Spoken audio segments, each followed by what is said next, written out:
Le vice-président de la République a participé au premier sommet Italie-Afrique à Rome. Sur place, Thiemoko Meïlie-Koné a eu des rencontres en marge des travaux. Il a notamment échangé avec la première ministre italienne, Giorgia Meloni. Thiemoko Meïlie-Koné a rejoint Abidjan aujourd'hui. Le compte-rendu de son séjour italien nous est proposé par Viviane.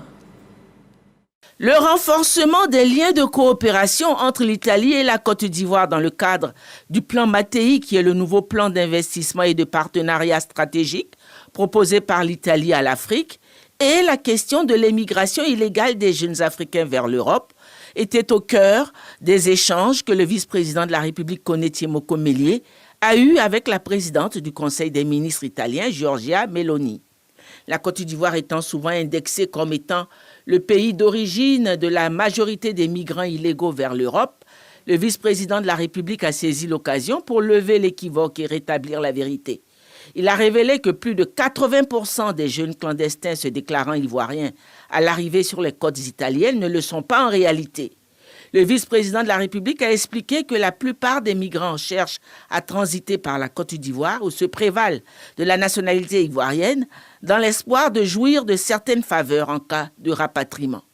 Il a toutefois rassuré la présidente du Conseil des ministres italien sur l'engagement du gouvernement ivoirien à lutter contre ce fléau par le renforcement des contrôles aux frontières ivoiriennes.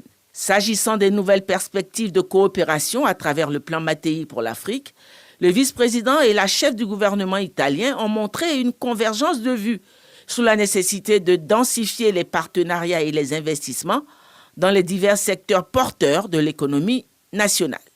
Les échanges que le vice-président de la République a eus avec le PDG de la société pétrolière Eni ont porté sur le développement du champ pétrolier Baleine au large des côtes ivoiriennes et entré en production depuis août 2023. J'ai confirmé au vice-président qu'on va démarrer la deuxième phase très rapidement à la fin 2024 avec 50 000 barils par jour de pétrole. En plus, il y a la production du gaz qui va augmenter pour la